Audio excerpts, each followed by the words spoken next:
Cristina, will you please tell me how long have you been living here in the state of Nebraska and where are you from? I am from Colombia, from Barranquilla, Colombia. I have been in the United States for 27 years, and in Nebraska, in Omaha, I have been for 26 years. And how did you get here to Nebraska? That's always a good question. So I came to the United States to go to school. And I went to school in Kansas, in Topeka, Kansas. And I had a pen pal relationship with an American student who was at that school, at the same school. And so we met there and became friends, and the friendship developed into something else. And by the end of the first year of school, we got married. And he is from Omaha, is my husband. And so we moved to Omaha at the end of the first year of school. Okay, that's awesome. What's the difference of living in Colombia and living in Nebraska? It's very different. It's very different. I think there are some, I think it's different, but there are also some similarities. Of course, this is a very developed country. It's probably the most modern country in the world. Colombia is a third world country, and even though I live in a city, a very modern city, there are very striking differences in what opportunities you can find for jobs, for many other things. But I think cultural differences, people in Barranquilla are extraordinarily happy people. I love that about my city. But one thing we have in common, I think, is the work ethic, especially in the Midwest. I think that made me feel at home right away because it's the same work ethic. We in Colombia, in Barranquilla, and in Omaha, we work really hard. People are very conscious that they are committed to be contributors to society, and they put their effort in what they are doing. So that was the easy part in the transition. Okay, so tell me, you work at Wells Fargo, right? What do you do there? So I have been at Wells Fargo for 16 years. It's gonna be soon 17 years. I have to remind myself that because it has gone really fast all those years. So when I started there, I was doing something similar to what I do today.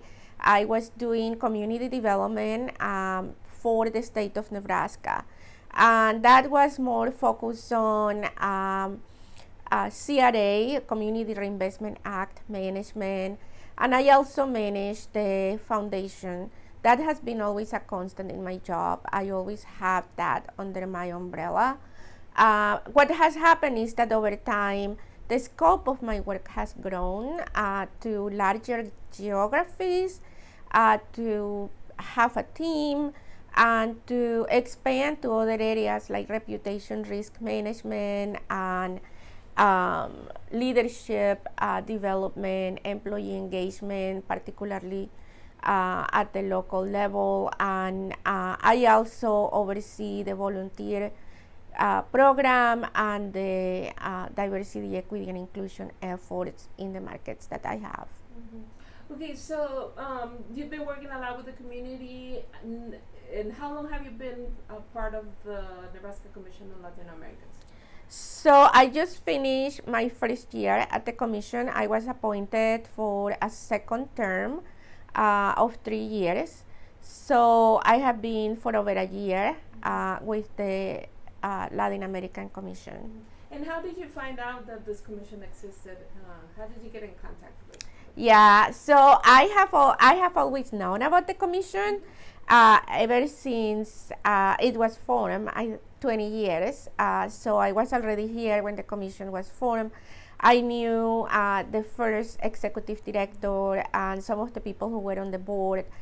Always had a very deep admiration for the work they do, and I always had in the back of my mind, it would be nice to serve in that capacity. I became involved last year. Like I said, I had the opportunity to speak at the annual Hispanic Heritage Month celebration at the Capitol, and I met the lieutenant governor there, and he asked me if I would like to be a part of the commission, and I felt honored that he even considered that I would be a good candidate, and here I am.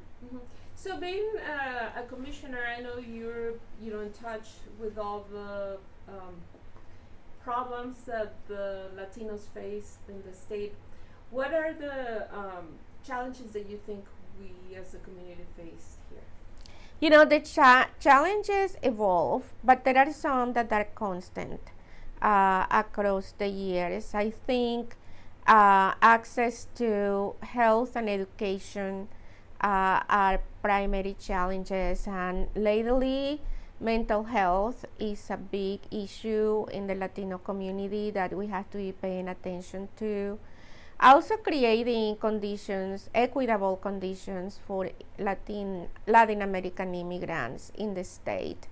For example, one thing that we have discussed at the commission meetings is how do we help newly arrived immigrants that are not coming from outside the United States, but they are in a secondary immigration wave. They are coming from California, from Florida, because of the access to employment in the state, but they also have needs. The fact that they have been in the United States for some time before they come to Nebraska doesn't mean that they don't have needs, and we have to be sensitive to those needs and try to address them.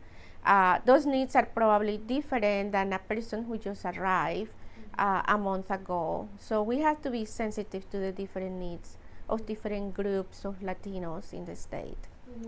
So in regards to achievements that the commission has had in the past or during your time as a commissioner, can you tell us a little bit about it?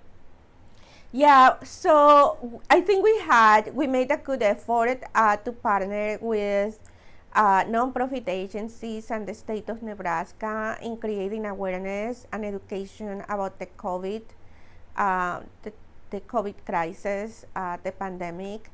And we were able to touch thousands of people across the state and provide education, protective equipment, and answer questions from people.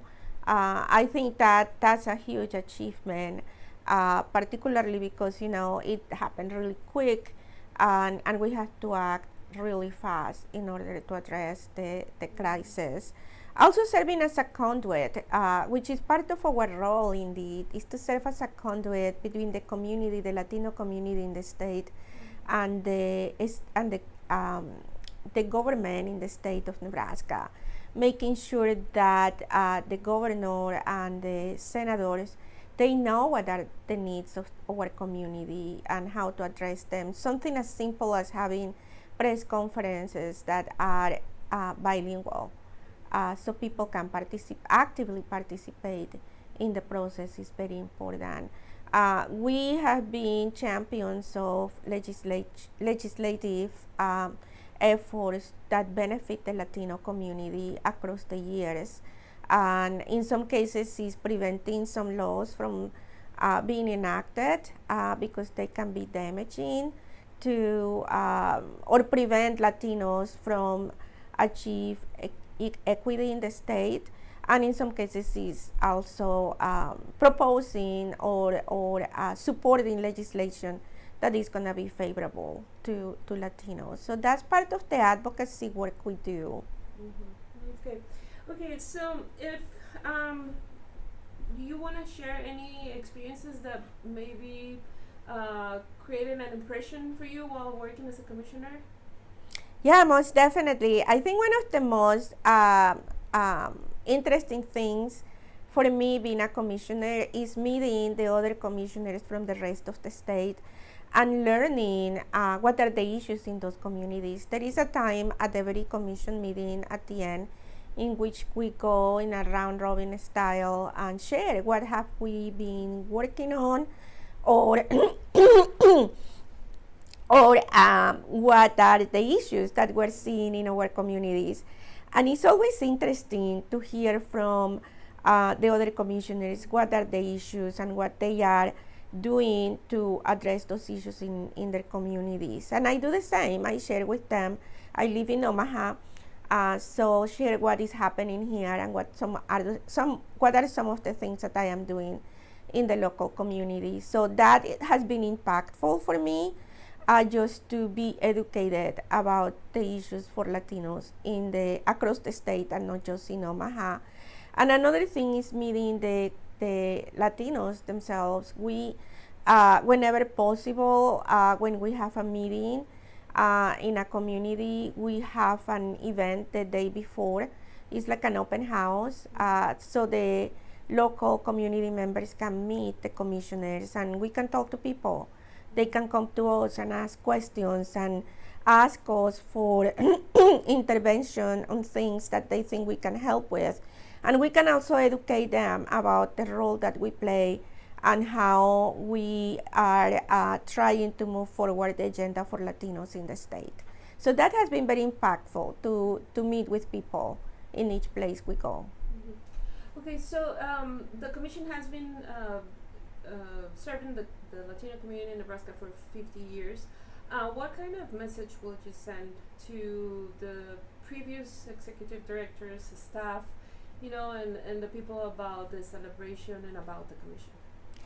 Well, it's a big milestone, and I think we have a lot to celebrate.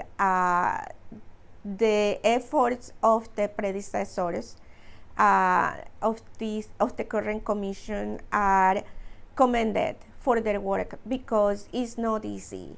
It's not easy in Nebraska, but it's not easy anywhere in the United States to move an agenda for immigrants, particularly for Latino immigrants. And my message to the past commissioners is a message of thank you. Thank you for your service. Thank you for all the effort you put forward. Because of your work, we are here today. And to the current and future commissioners is a message of encouragement. We need to keep working. We need to keep pushing forward the agenda. We need to keep working for our community. The future will be better, but it will be based on the work that we do today. So we still have a lot to do. Mi nombre es Cristina Castro-Matukewicz y soy comisionada representando la ciudad de Omaha. Mi mensaje para los comisionados que han servido en esta posición en el pasado es un mensaje de agradecimiento, porque por el trabajo de ustedes estamos en la posición en la que estamos hoy. Ustedes lucharon mucho por mantener la comisión, por crear la comisión y por mantener la comisión, y es un mensaje de agradecimiento. Y para los comisionados que estamos ahora en esta posición y los del futuro, es un mensaje de aliento, es un mensaje de apoyo, porque todavía hay mucho trabajo que hacer y es difícil, pero tenemos que mantenernos firmes, mantenernos unidos como comunidad y continuar trabajando por el beneficio de los latinos en el estado de Nebraska. ¿Tendrás un mensaje también para la comunidad latina del estado de Nebraska? Claro que sí, para los latinos, para mis compatriotas de Colombia, para mis hermanos de toda Latinoamérica, es un saludo de apoyo y es un saludo de fuerza y de coraje. El sueño americano sí se puede cumplir para nosotros aquí. Tenemos que luchar, tenemos que defender nuestros derechos, pero es trabajo duro, no es fácil. Así que no hay que echar para atrás, siempre para adelante.